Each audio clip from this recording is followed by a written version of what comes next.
government is the problem. The American dream is dead.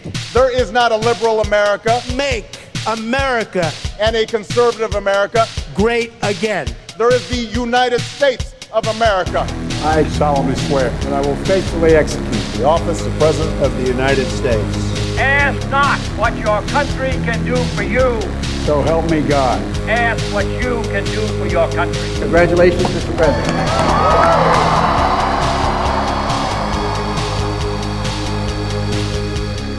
Bonjour et bienvenue dans 50 States, un podcast en 50 épisodes, 50 numéros pour parler des 50 États qui forment l'Amérique. Alors que la présidentielle américaine est lancée, on a voulu plonger dans ce pays immense. On ira dans les États qui ont la forme d'un rectangle, comme le Colorado, dans les États qui ont la forme d'une casserole, comme l'Oklahoma. Mais aujourd'hui, on part dans un État qui a la forme de pas grand-chose en fait, mais qui pourtant fait rêver le monde entier, la Californie. I love you, California, you're the greatest state of all. La Californie, c'est l'État le plus riche et le plus peuplé des États-Unis, 39 millions d'habitants, une capitale, Sacramento, et des villes connues dans le monde entier, San Francisco, San Diego, Los Angeles. And we believe one simple thing. That every day in California is your lucky day. Is your lucky day. La Californie, c'est aussi Hollywood, la Silicon Valley, le Golden Gate et Alcatraz. Moi, Bob le Ranger, je vous invite cordialement à devenir prisonnier d'Alcatraz. Temporairement, je vous rassure. La Californie, c'est aussi le lieu de naissance de Kendrick Lamar, Dr. Dre ou Snoop Dogg, des hommes qui ont inventé ce qu'on appellera le rap West Coast.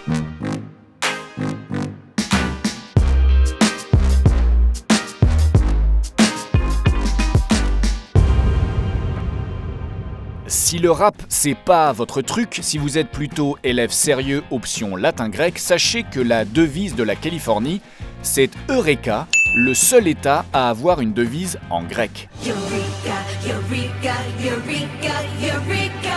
I got it. Sur le drapeau de la Californie, on voit un ours, un grizzly et ces deux mots, California Republic. Okay. Car c'est vrai, la Californie pourrait être une république et faire bande à part. Économiquement, on dit que le PIB de la Californie serait supérieur à celui de l'Allemagne. Si elle ne faisait pas partie des États-Unis, elle serait donc la 5e puissance mondiale. Mais la Californie a décidé de rester américaine et tous les 4 ans, elle vote, comme tous les autres, pour élire le président. Depuis 1988, il y a eu 8 élections et la Californie a toujours mis le candidat démocrate en tête. It is good to be back in California. I love you too. Mais la politique, au pays d'Hollywood, c'est parfois surprenant. La Californie, qui vote donc démocrate pour les présidents, a quand même été capable de nommer le républicain Arnold Schwarzenegger au poste de gouverneur pendant 7 ans. I'll be back. Un gouverneur né en Autriche pour diriger un État américain où on parle anglais mais où tout le monde parle aussi espagnol, c'est ça, la Californie, un mélange des cultures made in America. Mais nous, pour commencer, on va aller dans un quartier californien made in China.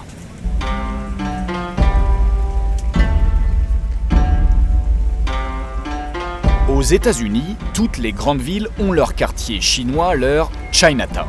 Mais le plus ancien, et donc le number one, c'est celui de San Francisco en Californie. C'est tout simplement le plus grand quartier chinois en dehors d'Asie. Un passage obligé pour tous les touristes qui posent un pied à San Francisco. L'un des endroits les plus photographiés de la ville, c'est d'ailleurs le Dragon Gate, la porte d'entrée de Chinatown, à l'intersection de Bush Street et de Grant Avenue. Chinatown, c'est une ville dans la ville et c'est du 100% dépaysement garanti. 70 000 personnes aujourd'hui, mais au départ, il n'était que 3.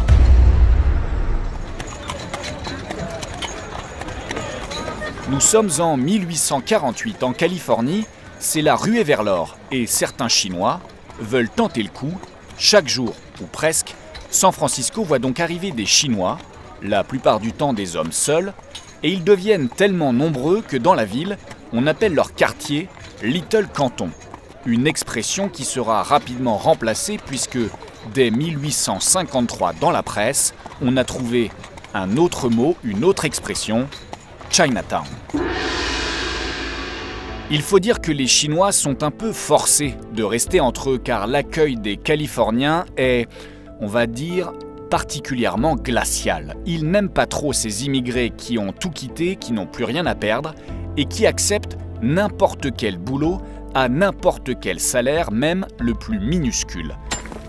Travailler dans les mines, travailler sur les chemins de fer, travailler H24, les Chinois sont prêts à tout, alors les Américains enclenchent la machine à racisme. Dans les années 1870, la ville de San Francisco et l'État de Californie vont faire passer plus de 30 lois pour exclure et rabaisser les Chinois. En 1877, une émeute éclate et on brûle des boutiques de Chinatown. En 1882, c'est la vitesse supérieure. Le président Chester Arthur et le Congrès des États-Unis se mettent d'accord et votent le Chinese Exclusion Act.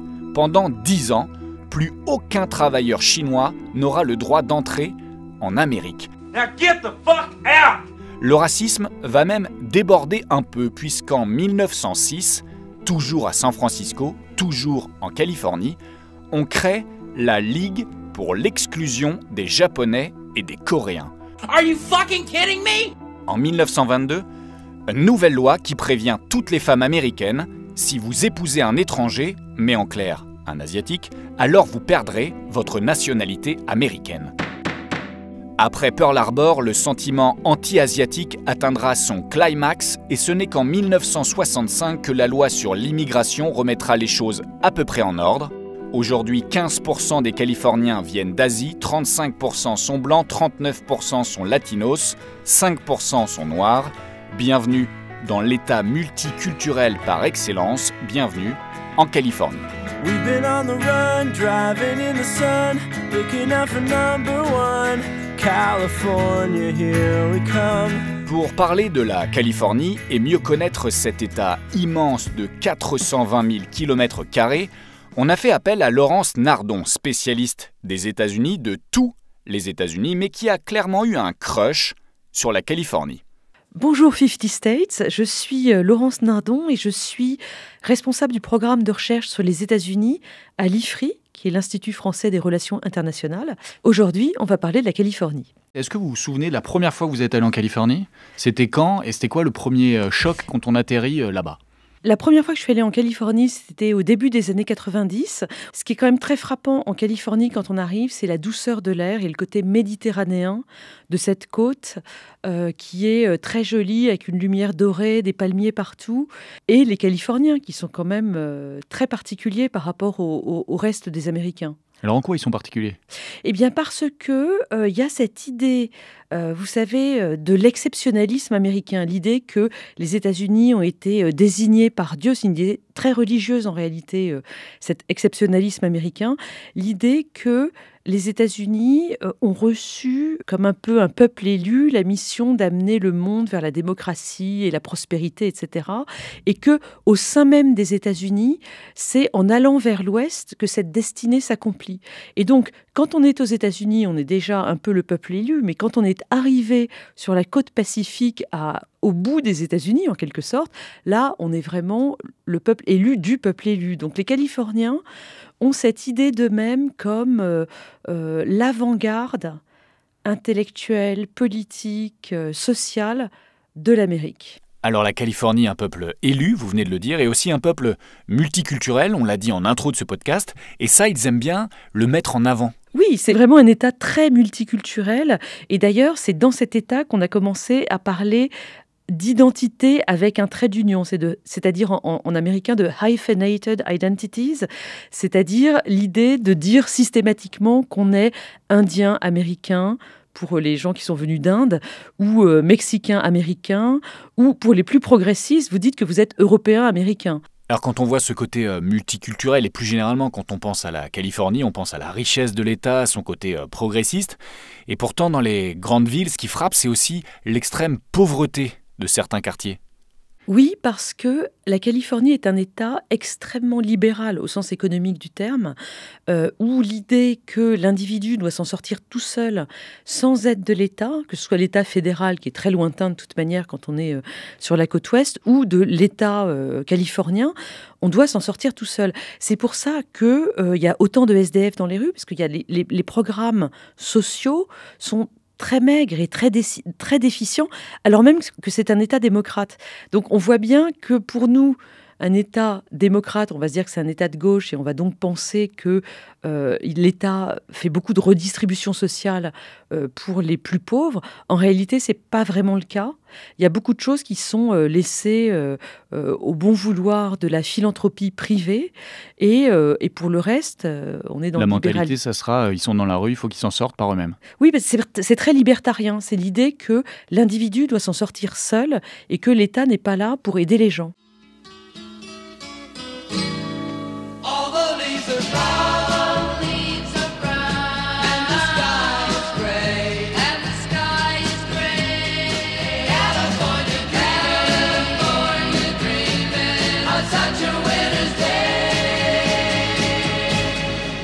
La Californie, on vient de l'entendre, tout le monde rêve d'y aller et tout le monde est jaloux quand un de ses amis en revient. La Californie, c'est l'état fantasme d'Amérique, un fantasme qui vit en permanence avec une épée de Damoclès au-dessus de la tête. Une expression qui existe aussi en anglais, a sword of Damocles. Attention, c'est le moment, musique suspense. En Californie, que vous soyez petit, moyen, grand, ado, parent, grands-parents, vous avez forcément entendu parler du Big One. What? Le Big One, c'est le grand tremblement de terre que tout le monde attend, ou plutôt que tout le monde redoute. Car quoi qu'il arrive, il finira par se produire, mais quand, et surtout, comment l'anticiper et s'en protéger. La Californie, c'est un État immense, on l'a dit, mais ce qu'on n'a pas précisé, c'est que cet État est traversé par une faille géante, 1300 km du nord au sud, la faille de San Andreas, probablement la faille géologique la plus surveillée de la planète. Souvenez-vous, en 4e en cours de SVT, on apprend la tectonique des plaques. Eh bien, San Andreas, c'est la rencontre entre deux plaques tectoniques, celle du Pacifique et la plaque nord-américaine. Elles glissent l'une contre l'autre et un de ces jours, elles pourraient provoquer un méchant tremblement de terre. La faille de San Andreas pourrait donc s'ouvrir en grand, un peu comme dans le film avec Dwayne Johnson. Because even though this is happening here in California, you will feel it on the East Coast. Everybody down! Dans la vraie vie et pas au cinéma, la Californie a déjà connu 2 énormes earthquakes.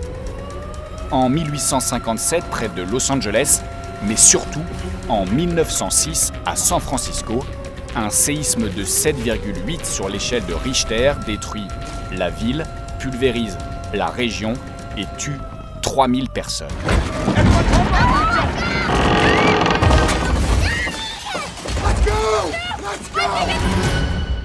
Et même si depuis, il n'y a pas eu de catastrophe de cette ampleur, la Terre tremble quand même régulièrement. Chaque année, en Californie, on recense 200 séismes, la plupart de faible intensité, mais les chiffres sont dingues. Il faut donc se préparer et pour ça, l'État de Californie a mis au point le système Shake Alert. Ce sont des milliers de capteurs souterrains installés tout au long de la faille. Ils captent les moindres secousses et alertent les habitants sur leur téléphone portable. Earthquake, weak, shaking, expected in 30 seconds. Mais ça ne s'arrête pas là. Une fois par an, la Californie organise aussi le Shake Out, un exercice grandeur nature qui simule un séisme de magnitude 7,8. When an earthquake happens, immediately drop, cover, hold. En Californie, tout le monde connaît ces 3 règlements. Drop, cover, hold on. Se baisser, se couvrir et attendre la fin des secousses. Évidemment, l'architecture des villes a été pensée en fonction de normes parasismiques. Les tout derniers gratte-ciel de Los Angeles, par exemple, sont construits avec des systèmes BRB, Buckling Restraint Braces, une sorte de méga amortisseur qui absorbe l'énergie d'un séisme. Aucun doute donc, la Californie se prépare, elle se tient debout, en surplomb de la faille, en attendant et en se préparant au pire. Go crazy. Il est maintenant l'heure de parler d'un autre type de séisme qui concerne cette fois le monde viticole. Nous sommes à Paris le 24 mai 1976. Cette année-là, on fête le bicentenaire de l'indépendance américaine. Et pour l'occasion, un œnologue et critique vinicole organise un grand concours. Le lieu est trouvé, ça sera l'hôtel Intercontinental à Paris. Le jury, 9 éminents spécialistes qui connaissent tous les cépages sur le bout des papilles. Pour ce championnat, on a sélectionné 10 vins blancs et 10 vins rouges, avec à chaque fois dans chaque catégorie 4 vins français face à 6 vins californiens. La dégustation se fera à l'aveugle et il faudra mettre une note sur 20. Tout le monde en est convaincu, la France va gagner, normal, le vin c'est notre histoire, notre passion, notre savoir-faire. Cheese, wine, ratatouille. Sauf que le bulletin de notes final est sans appel. Dans les 2 catégories, vin blanc et vin rouge, ce sont les Californiens qui gagnent, à la surprise générale. No way! Yes way! Pour le blanc, victoire du château Montelena 1973, la note 14,4. Oh my God! Pour le vin rouge, victoire du Stag's Leap Wine Cellars 1973, la note 14,14. La France est au tapis dans ce qui restera comme ce qu'on a appelé le jugement de Paris. Oupsie. À partir de cette date, les vins californiens seront vus avec respect et considération. Fini le mépris et le sentiment d'infériorité. Mais cette victoire, au final, n'est pas si surprenante que ça, car le vin, en Californie, c'est une très longue histoire. How about Once Upon a Time? Once Upon a Time, il était une fois, au XVIIIe siècle, des moines franciscains s'installent dans cette région. Ils veulent convertir les Amérindiens à la foi catholique, alors ils plantent des vignes pour qu'on puisse préparer le vin de la messe. Et puis l'immigration européenne arrive et avec elle, des spécialistes de la vigne, et il se trouve que le sol et le climat de Californie sont idéaux pour que de nombreux cépages puissent s'épanouir, notamment le Cabernet Sauvignon. Aujourd'hui, la Californie produit 80% du vin américain, et même quand ils parlent de leur vin, on dirait des bandes-annonces hollywoodiennes. Brokenwood Wines. What does it take to be the best? To exceed above all expectation, to be given praise above and beyond your peers. L'État de Californie compte plus de 4500 vignobles et 2 régions mythiques, la Napa Valley et la Sonoma Valley. Pour les découvrir, rien de mieux que de suivre le Silverado Trail, une route des vins à l'américaine où les Français sont évidemment accueillis à bras ouverts, même si nous n'oublierons jamais le jugement de Paris et que nous restons convaincus que les vins français restent supérieurs aux vins californiens, même si, une fois là-bas, par politesse, on ne leur dira pas. Château Aubryon, 1959. Magnificent wine. I love French wine. Parmi les villes qui comptent le plus de caves ou de restaurants qui servent du très bon vin, on trouve Los Angeles, San Francisco ou Oakland, 3 villes qui ont un point en commun. Elles ont mis très récemment leur destin entre les mains de femmes. En 2018, pour la toute première fois de son histoire, San Francisco a élu une femme noire au poste de maire. Bravo, London Breed.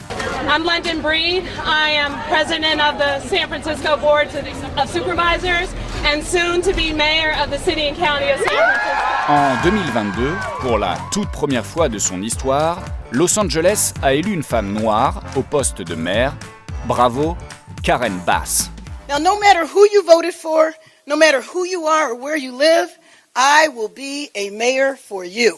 Le 9 janvier 2023, pour la toute première fois de son histoire, la ville d'Auckland a élu une femme de la communauté Hmong du Laos au poste de maire.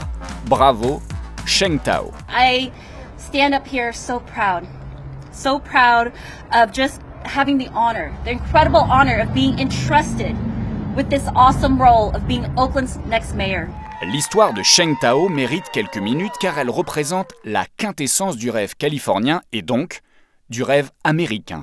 Les parents de Cheng Tao ont quitté le Laos pendant la guerre du Vietnam.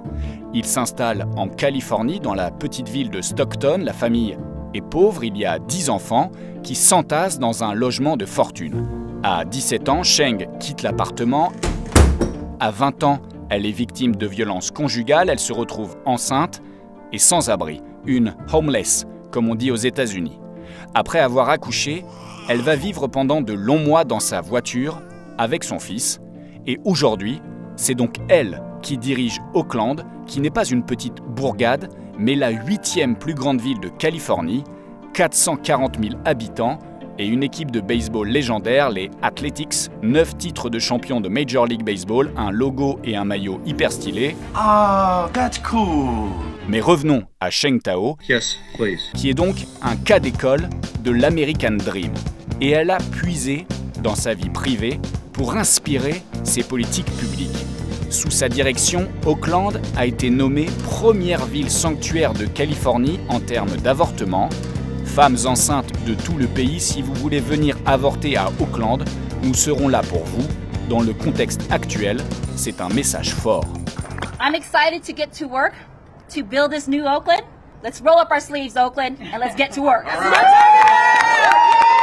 Cheng Tao a également lancé la création de places de parking sécurisées pour les personnes qui vivent dans leur voiture. Cheng Tao, une nouvelle figure du Parti démocrate. À peine élue maire d'Oakland, elle a traversé tout le pays pour être reçue à la Maison-Blanche par Joe Biden. Photo officielle et poignée de main dans le bureau ovale. Pour 2024, Joe Biden sait qu'il pourra compter sur elle pour faire campagne et ainsi remporter la Californie. Mais Joe Biden le sait très bien, il ne suffira pas de remporter la Californie pour gagner l'élection. But I need you, the American people. I need you. I need every American to do their part. Les États-Unis, c'est 50 États que vous pourrez bientôt découvrir dans un nouveau numéro de 50 States.